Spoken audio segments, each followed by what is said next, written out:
Vamos retomar os nossos estudos, vamos retornar à segunda parte da aula 5. Eu quero combinar com você, prezado aluno, prezada aluna que está nos acompanhando, a seguinte estratégia metodológica. Eu, nessa primeira parte da nossa aula, quero falar um pouquinho sobre como que acabou, qual foi o fim do Quilombo. Quero falar de algumas ilustrações que nós já disponibilizamos no material pedagógico. E antecedendo a aula 6, eu quero apresentar a você algumas ideias sobre religiosidade e espiritualidade, que são uma característica muito presente, muito forte no povo ou nos povos negros africanos, e que esse material, essas informações vão te ajudar a entender de uma maneira muito legal a aula seguinte, que é a aula 6. Na aula 6, nós vamos ter um outro tópico, que é religiosidade e costume do povo negro. Então, eu quero te preparar também para essa aula, ok? Nós disponibilizamos, preparamos com muito carinho, selecionamos com muito carinho para você, alguns slides que fazem parte dessa aula sobre o Quilombo dos Palmares no passado, Há duas ilustrações, duas pinturas, que não existia foto, naquela época, de quadros mostrando a estrutura do Quilombo dos Palmares no passado, e atualmente sim, aí duas fotos muito interessantes, é muito legal depois você ver, dá uma olhadinha, como era antes e como está hoje a mesma região na região de Palmares, no município pernambucano, no município alagoano, vizinho com Pernambuco. Foi por isso que o governador de Pernambuco na época conseguia fazer as invasões lá em Alagoas, lá em Palmares, ok? Enfim, nós contamos toda a trajetória no momento anterior ao nosso intervalo, na primeira parte da aula 5, dos Quilombos dos Palmares. E como que isso se encerra, Você pode perguntar, professor, como que esse ciclo se encerra? Então, nós produzimos um texto que eu quero explicar para você, para que você entenda de uma maneira muito fácil como que esse processo se encerra. Nós colocamos assim: como o Quilombo era e sempre foi uma ameaça aos fazendeiros da região, porque a sua existência lá naquela época estimulava a fuga de muitos negros que sabiam da existência dos quilombos, e muitos senhores de engenho também sabiam, é que eles compreendiam que se eles entrassem naquele território, eles seriam mortos, então chegavam até lá próximo e voltavam, Mas o que acontecia com os fazendeiros instalados lá em Alagoas, próximos ao Quilombo? Eles começaram a ficar com medo, e na tentativa de se defenderem, eles começavam a organizar milícias, pequenos exércitos, para atacar constantemente a região de Palmares. Tudo bem, nós falamos, 30 mil, chegaram até 50 mil habitantes lá, mas isso não significa que essa pequena cidade, prezado aluno, prezada aluna, tivesse armas e recursos contra o colonizador branco. Era uma cidade, então não eram que todos estavam armados, não havia 50 ou 30 mil soldados, Vamos devagar, era uma pequena cidade defendida por alguns poucos valorosos guerreiros. Então, com essa milícia branca, os quilombos, particularmente de Palmares, começavam a ser constantemente atacados. Com o intuito de diminuir os ataques ao Quilombo, Ganga Zumba, uma grande personalidade da época, aceitou um acordo de paz, era o líder da época, com os brancos. Isso ocorreu no ano de 1678, o que vai deixar os membros de Palmares, que nós colocamos aí, palmarinos, muito irritados. E o que eles fizeram? Eles envenenaram o seu líder, como uma forma de repúdio, Seu sucessor foi exatamente seu sobrinho, que assumiu o título de Zumbi e liderou uma guerra contra os invasores. Entretanto, em 1694, nós registramos a milícia organizada pelo bandeirante Domingos Jorge Velho, ocupou a cerca real do Macaco, aquela região, capital de Palmares, havia até uma capital. Assim, nos meses seguintes, todas as aldeias começaram a cair dentro de Palmares. E aí foi o fim desse universo, desse espaço tão combativo e que contribuiu, sem sombra de dúvidas, eu não tenho o menor questionamento contrário a isso, que foi um fator determinante para a proclamação da libertação dos escravos pela princesa Isabel. Né? Ok? Vamos virar um pouquinho a página, vamos dar continuidade à nossa conversa, ao nosso assunto. A aula 6, que é a próxima aula a qual você vai assistir, tem como tema religiosidade e costumes do povo negro. Pois então, o que você verá na aula 6 envolve alguns conceitos que eu quero, de antemão, lhe adiantar para que você usufrua melhor esses conteúdos, para que você compreenda a lógica, né, da continuidade desde quando tivemos aula 1, aula 2, aula 3, até sucessivamente chegarmos à conclusão do curso. Quando se fala, por exemplo, em religiosidade, né, falamos no primeiro momento dessa aula que o povo, né, ou os povos negros, né, da cultura africana, do continente africano, eram muito espiritualistas. Na sua opinião, espiritualidade e religiosidade são a mesma coisa? O que você acha? É a mesma coisa? Não é? Então, vamos esclarecer aqui alguns conceitos. Do ponto de vista das ciências que lidam com o ser humano, quando nós falamos ciências humanas, de uma maneira geral, a psicologia, a sociologia, a cultura, a antropologia, a teologia, todas elas partem do mesmo pressuposto, de que o ser humano é constituído de 3 dimensões. Uma dimensão chamada somática. Por que somática, professor? Porque a palavra soma, em grego, significa corpo. Corpo material, cabeça, tronco, membros. Há uma segunda dimensão que nós chamamos e nós estudamos como a dimensão psíquica, porque a palavra psique significa mente. E a terceira dimensão se chama ânima, ou alma espiritual. Então, tentando visualizar, né, o ser humano dentro das grandes religiões, inclusive das religiões africanas, nós temos um tripé, nós temos um triângulo, imagine um triângulo equilátero.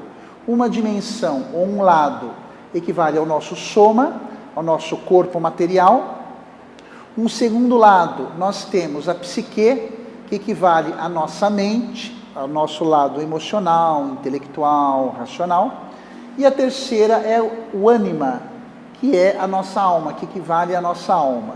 E nós vamos ter 3 expressões dessa natureza. O corpo vai pedir por alimento, a psique, a mente, vai pedir por ideias, por sentimentos, e o que será que a alma vai requerer, né? Nossa dimensão espiritual. Então, quando nós falamos em religiosidade, guarde bem essa palavra, ela é um pouquinho diferente da espiritualidade, né? É que como as terminações são parecidas, né? Espiritualidade, religiosidade, as pessoas de uma forma muito genérica acabam confundindo, achando que são a mesma coisa. Para você, nosso aluno do Unítalo, você tem que saber a diferença para fazer a diferença. Então, vamos lá? Quando eu falo em religiosidade, por exemplo, a religiosidade dos negros era algo muito expressivo quando eles habitavam seus países no continente africano. Religiosidade vem de religião. E a palavra religião é uma palavra constituída de 2 palavrinhas latinas. Re, que em latim significa de novo, e ligare, que significa o verbo ligar. A religião significa essa tentativa de nós nos conectarmos com o mundo espiritual. Então, uma religião, inclusive as religiões dos povos negros, eram o quê? A tentativa que o homem, e não só o negro, todas as religiões do mundo todo, não sei qual é a sua, ou se você segue alguma religião especial, mas qualquer uma delas busca o quê? Né? Já que estamos falando em tecnologia EAD, me permita utilizar uma expressão, né, da área, nós procuramos reconectar a conexão que havia sido perdida, né? Dentro do cristianismo, que é o mais conhecido culturalmente em nosso país, você tem a história lá no Antigo Testamento, de que Adão e Eva, dentro do livro do Gênesis, se davam muito bem com o Todo-Poderoso, com Deus, e andavam os três muito bem no Jardim do Éden, até que as coisas ficaram um pouco complicadas e houve aí um rompimento dessa conexão. Na teologia, na filosofia, na antropologia, esse rompimento chama-se pecado, né? O peccatum, houve a perda da conexão. Então, a religião ou as religiões cristãs e não cristãs buscam o quê? Essa conexão nova, né, em banda larga agora, né, wireless, para com o divino, a partir desse afastamento que o homem e que a mulher tiveram para com o mundo espiritual. Então, a religiosidade vai pressupor, por exemplo, alguns pré-requisitos, inclusive a religião ou a religiosidade africana, como, por exemplo, a necessidade de um culto. Você vai ver lá na aula 6, eu vou explicar tudo sobre Umbanda e Candomblé, que são as duas maiores expressões, né? O Candomblé na África e a Umbanda mais no Brasil são rituais que precisam ser seguidos de uma forma específica, ritualisticamente. Eu não posso mudar, por exemplo, a entrega das oferendas para o início da cerimônia. Ela é sempre no meio ou no final da cerimônia. Além da ritualística, eu tenho determinados cânticos apropriados para determinadas partes da cerimônia. Não é só na missa católica, não é apenas no curso evangélico. Em todas as religiões, seja a missa, seja o culto, sejam outras denominações, você tem cânticos específicos. Eu não posso chegar entoando um rock ou um samba quando o momento requer um recolhimento. Toda religião, inclusive a religião africana, ou as religiões africanas, pressupõem também o ensino de uma doutrina, de uma conduta moral que eu tenho que seguir para alcançar o contato com o mundo espiritual. Então, existem os ensinamentos, existem as práticas, existem as liturgias, que quem faz parte daquela religião, né, tem que segui-las. Nós podemos até falar determinados ensinamentos, determinados dogmas, que se eu aceitar, eu vou conseguir fazer parte daquele grupo. Se eu não aceitar, eu estou fora desse grupo, né? A religião pressupõe o quê? Uma instituição, que normalmente são as igrejas ou as entidades religiosas, para eu conseguir acessar o mundo espiritual, fazendo parte daquela igreja, fazendo parte daquela religião, lembra? Religare, né? Fazendo parte dessa religião, eu consigo ter acesso ao mundo espiritual. Um outro conceito muito forte dentro do modo de pensar e de viver dos povos negros era e é ainda a sua espiritualidade. Esse é um outro conceito também muito próximo à religiosidade. Só que na espiritualidade eu não tenho necessariamente uma instituição, uma doutrina, cânticos e práticas para eu seguir. A espiritualidade está mais relacionada ao meu ânima, ao meu lado espiritual. Veja por você, veja pelos seus familiares. Normalmente surgem algumas perguntas que nós mesmos construímos, nós próprios elaboramos, e ficamos aí pensando, às vezes deixamos de lado, às vezes esquecemos, às vezes voltamos a perguntar sobre isso. Por exemplo, qual o sentido da vida? Qual o propósito da morte? Falando em morte, é claro, nós aqui do Unítaro falamos, qual o sentido da própria existência, do ato de nascer? Para que estamos aqui? Quem é esse ser espiritual que todos chamam de Deus? O que ele espera de mim? Eu posso conversar com ele? Veja, prezado aluno, prezada aluna, são questões que a instituição não oferece. né? Elas nascem ao longo da vida. Então, aos meus 20, aos meus 30, aos meus 40, aos meus 90, aos meus 190 anos de vida, elas sempre vão aparecer porque elas emergem, ou seja, elas nascem do espírito humano, do coração humano. A isso nós chamamos de espiritualidade. Não é? Você, como estudante universitário, como estudante universitária, sabe que, é claro, é importante termos o que comer, temos o que beber, morar numa casa legal, ter equipamentos. Se não fossem esses recursos, você não estaria nos assistindo, não é verdade? Essa conversa tão legal não aconteceria. Então, os bens materiais são importantes. Assim como são importantes os bens afetivos, os bens intelectuais. Quer um exemplo? Não é legal trocar uma ideia numa balada, num passeio, numa festa, conhecer gente interessante? Não é legal estar aqui conosco estudando? Não é legal crescer? Então a nossa mente pede por esse alimento. E espiritualmente, isso é um traço muito característico da etnia e da cultura e do modo de ser e de viver dos negros, e particularmente quando eles para cá vieram, eles vieram sem condições materiais e sem condições psicológicas. Então, em que aspecto eles se apegaram? Na espiritualidade. Então, a espiritualidade traz à tona questões existenciais que vão desde a tentativa de entender o sentido da vida, né, até uma compreensão maior desse Deus com quem eu quero me relacionar. Na aula 6 você vai perceber como que o candomblé, e depois a Umbanda, mais aqui no Brasil, o candomblé também é praticado aqui, só que o nascimento do candomblé é na África, a Umbanda ocorre aqui mais no Brasil, embora nós tenhamos as duas doutrinas, né, muito bem desenvolvidas. Tenho vários amigos umbandistas e do candomblé também, pessoas extremamente éticas e que levam a sua espiritualidade com muita segurança, com muita ética e com muitos princípios. Por quê? O que é do mundo espiritual, você não consegue enganar. Não dá para ser sacana, por exemplo, com Deus. Dá para ser sacana com Deus? Não dá.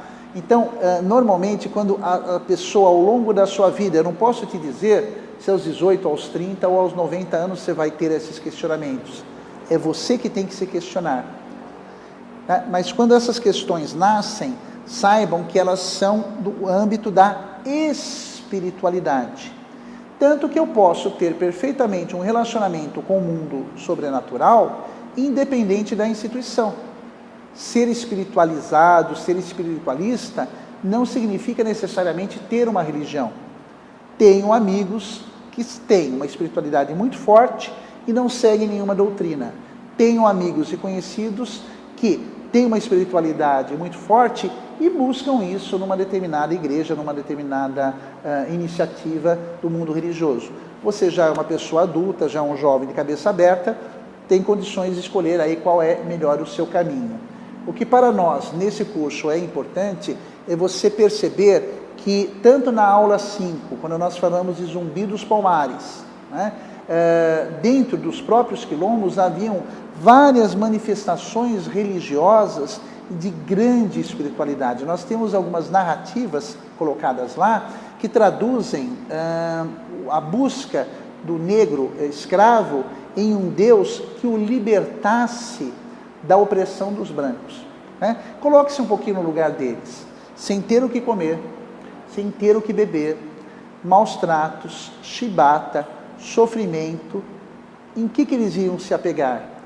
Em duas coisas. Primeiro, na sua etnia, nos seus valores, nas suas crenças. E ao mesmo tempo, em concomitância para com esse Deus. Então, a espiritualidade que os brancos, né, colonizadores, opressores, esperavam destruir dentro do modo de pensar, de agir dos negros, né, isso não ocorreu, não foi destruída. Pelo contrário, foi fortalecida. E é a partir dessa forte espiritualidade, dessa forte religiosidade, que o quilombo, e particularmente Palmares, se fortaleceu. Não foi apenas uma questão de fortalecimento físico.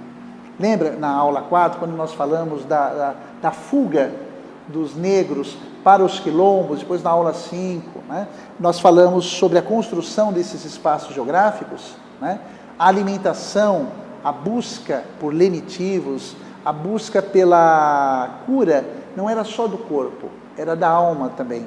Nós temos registros históricos de que em cada quilombo havia sempre um líder espiritual que realizava, olha que bonito, uma purificação dos maus tratos dos brancos. Então, enquanto eles cuidavam ao mesmo tempo do corpo, né, colocando lá os remédios, os medicamentos, os ungüentos, né, enquanto eles davam o alimento do corpo, vinha o líder religioso que fazia uma purificação da alma dessa pessoa.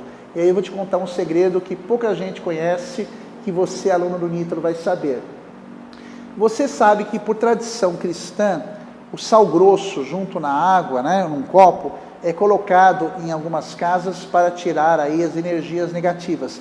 É uma prática cristã muito antiga, da Idade Média, e que, curiosamente, dentro da Umbanda e dentro do Candomblé, a mesma prática é realizada. É verdade. Né? É um copo com água filtrada ou um pouco de água benta, com sal grosso, se coloca, né, atrás da porta de entrada da residência, para filtrar, para tirar toda a energia negativa. Muitos cristãos da Idade Média, que nem tinham contato com a cultura grega, e nem com a cultura romana, nem africana, né, já mantinham isso, e a mesma coisa os africanos. Então, é curioso, né, as coincidências da história. Né? Para encerrar a nossa fala aqui da aula 5, te preparando e te esperando para a aula 6, quero dar um conselho em nome do Uniítalo, em nome de toda a equipe que preparou esse curso e em meu nome também. Assista aos vídeos, tantas vezes quantas necessárias forem.